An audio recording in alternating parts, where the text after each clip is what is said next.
In the last 17 years, I've moved 7 times. On our first move, we left behind the home my lolo built and later passed down to my dad. I was 5, immigrating from Dasmariñas, Philippines to the suburbs of Northern Virginia and later Montgomery County, Maryland, along with my family to chase the so-called American dream. Our fourth move was catalyzed by the 2008 recession. We left behind a home that we had loved, the one where I learned how to ride a bike, where we unabashedly hosted family parties with a loose definition of family because everyone was welcome. There was a crumbling housing market, signaling hard times all around for middle and low-income class folks. It was the first time it hit me that those in power had the capacity to take away what I viewed as a basic human right. Families being pushed out of their homes in hard times is happening now, with renters and tenants everywhere in the country, including the DC area where my family lives. My parents worked long hours and multiple jobs to support our family while sending money back home. It didn't make sense that the most hardworking people I knew were struggling so hard. I like to look at these homes as the product of my family's hard work, born out of a seemingly never-ending struggle to create a space that serves as a refuge while juggling mounds of other bills with little assistance. Throughout the pandemic, I watched my parents leave the house before the sun rose, gearing up for another day at the hospital. As nurses, they've seen the worst and the best of our healthcare system as it perseveres through the ongoing crisis. Many other Americans have done the same and continue to do so.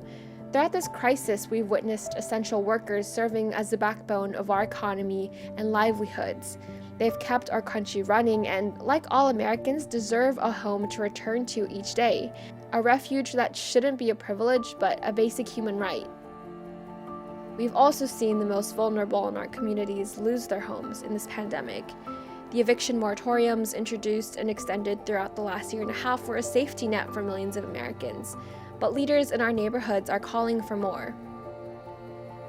We shouldn't have a need for housing justice. People should have housing.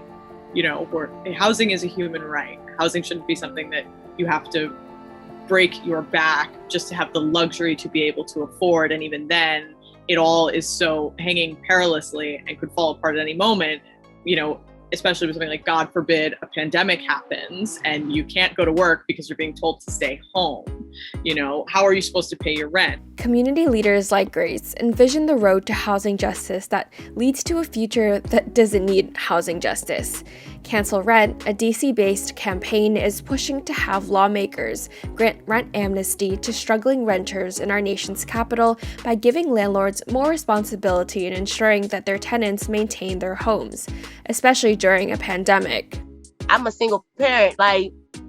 How do I fit into this now? You know what I'm saying? I don't fit into this scenario, And I felt like Cancel Rent is a program that is multi-versatile. It helps different stories, helps different people with different testimonies. Every situation is not the same, But at the end of the day, the common goal is for everyone to be able to live in a safe and sustainable place. And, to be able to pay their rent, of course. We have rent relief for this program, Stay DC. Why is this something that we have just for the moment? Why isn't it something that will be continued on, or the cancel rent? We face hardships every day. Before COVID, people were facing it. And honestly, if you look out in DC, we have 2 times the national rate of homelessness in America. So it's obvious that there's a problem there and whatnot. Right now, programs like the one that Tania mentioned, Stay DC, are striving to help DC renters amid the crisis. But in programs like these, the responsibility is still on the tenant to find a way to make things work. Cancel Rent flips the script. Landlords would apply for federal assistance on behalf of their tenants on the condition that their buildings are functioning and up to code. In Tania's case, she and fellow tenants have faced a slew of infrastructure problems within their building, from dirty water coming through the pipes, to water shutoffs, to rodent problems and mold. Cancel Rent addresses these problems by holding landlords accountable for their buildings and the conditions that their tenants live in. For me as a tenant, there's issues with the infrastructure and whatnot in the apartments and stuff, and I have to live in this and I have to pay the rent for it. But when it's brought up, it's almost like you shouldn't talk to them about that, or you shouldn't be asking for them to fix anything. Pay your rent and go on about your day. And I now, especially facing COVID and then learning and growing with cancel rent, I'm noticing that there's like a lot of injustice, unfortunately, in that sector. And it's just like, well, where is our common ground at? And when do those people that are the voice or the pillar of us who speak for us, when are they actually going to start taking in what we're going through and looking at it on another level? Cancel Rent understands that landlords still have to make a living as well, but the program emphasizes that tenants regardless should not be held responsible for circumstances well beyond their control. The program tries to give tenants more power to ensure that they have a home for their families to live. Sometimes we have to remember, like, okay, landlords are humans, right? This is their livelihood too.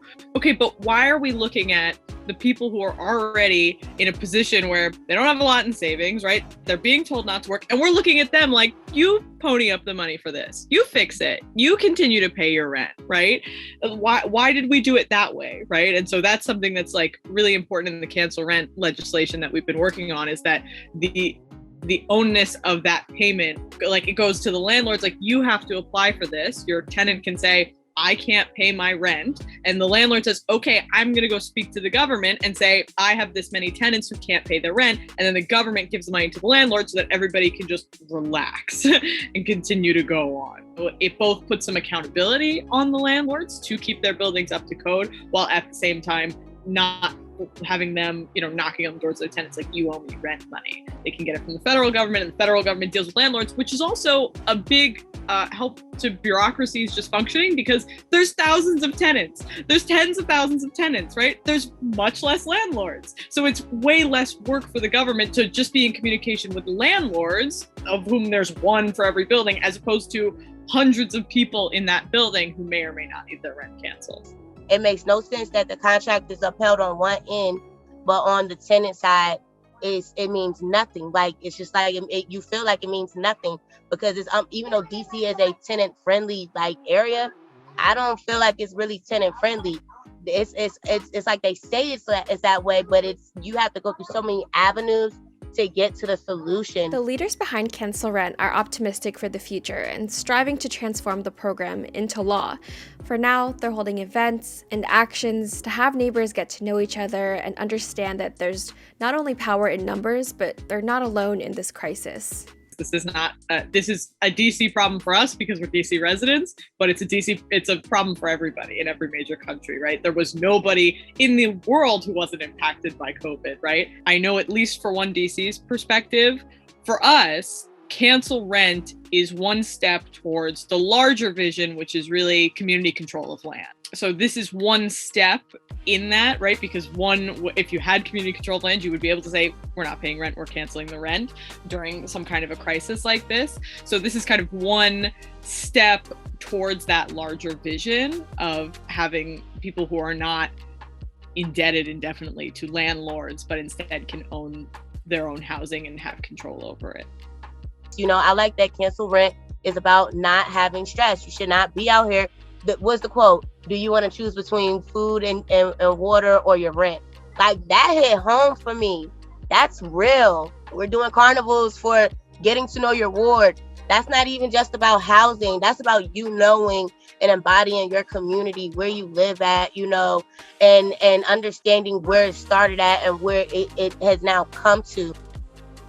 As the new strain of COVID-19 threatens the livelihoods and lives of communities across the country, our leaders outside and inside the halls of our institutions have the power to rethink the future of housing justice.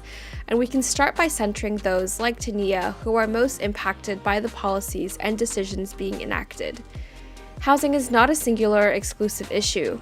It's a pathway for building and sustaining equitable outcomes for individuals and communities related to health, education, stability, resilience, economic opportunity, and more.